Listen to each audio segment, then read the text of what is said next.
For nearly 4 decades, Admiral Lisa Franchetti has been a trailblazer in the U.S. Navy. Good morning, Jonathan. Charting her own course since 1985, when she completed the Naval ROTC program at Northwestern University.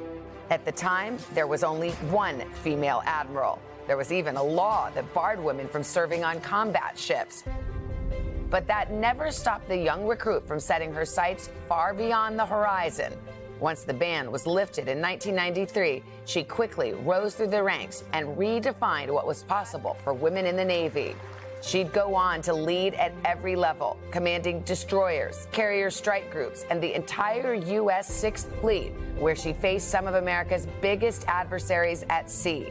Her path has taken her around the world, from Asia to Africa, and now all the way to the Pentagon. Last year, President Biden nominated the 4-star admiral to lead the Navy, and after a Senate confirmation hearing, it has been the honor of my lifetime to command at every level of our Navy.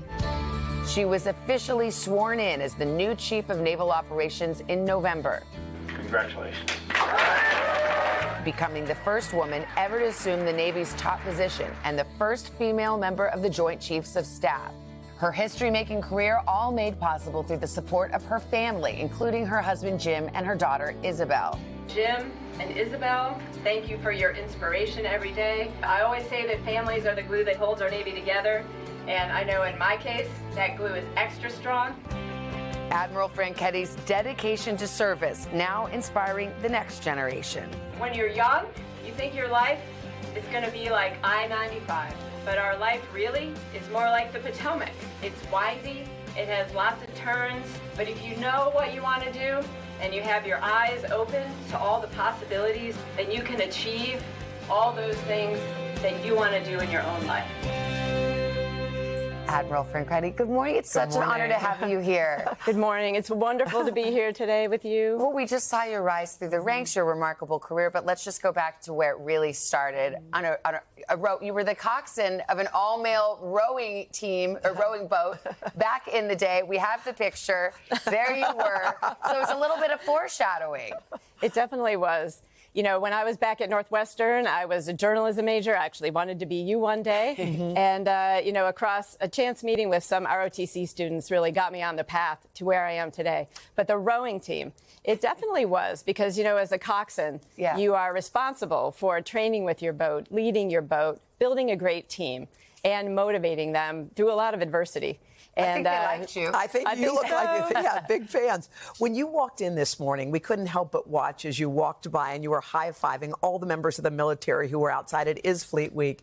Do you just stop for a second and reflect on where you started back in the day and where you are today?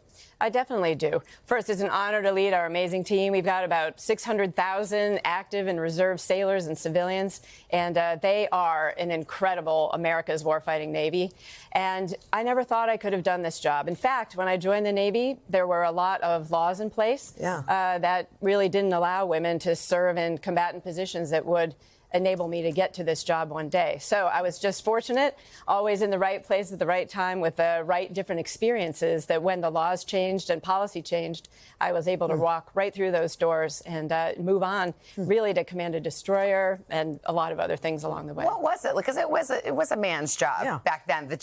Well, until you had it, it was a man's job. And rising through the ranks, did you encounter resistance? And, you know, do you remember any of that and how you handled it?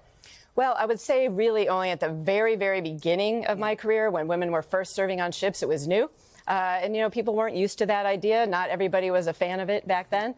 But when I fast forward now, you know, 38 years later, you know, women are serving everywhere in our Navy. We have women on submarines now. You can be a pilot. I just met one of our Blue Angels that's a woman, so there really is nothing that you can't do. How did you deal with it back in the day? We've all kind of come through. There was a certain period of time where we're like, we got to have our suit of armor on. We got to kind of push our way through. How did you deal with those times? Well, you know, when I was younger, I saw this quote from Admiral Nimitz, and it said, learn all you can, do your best, and don't worry about what you can't control. And I think if you just focus on getting all the experiences, staying positive, everything else will fall into place, really. Your job now is about naval readiness around the world. What keeps you up at night? What's your number one concern? Well, I'm always concerned about our people. We can have great platforms. We can have all the best equipment and everything in the world, but without those amazing people that operate it, really our Navy doesn't go anywhere and do everything. So I'm worried about our folks all the time.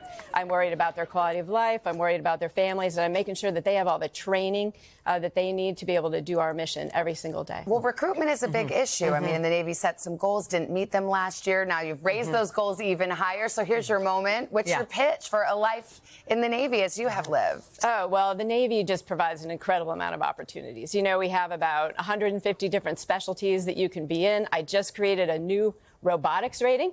We have cyber warriors. You can work in a hospital. You can be a nuclear engineer. You can drive ships like me, serve on submarines, and really serve all around the world.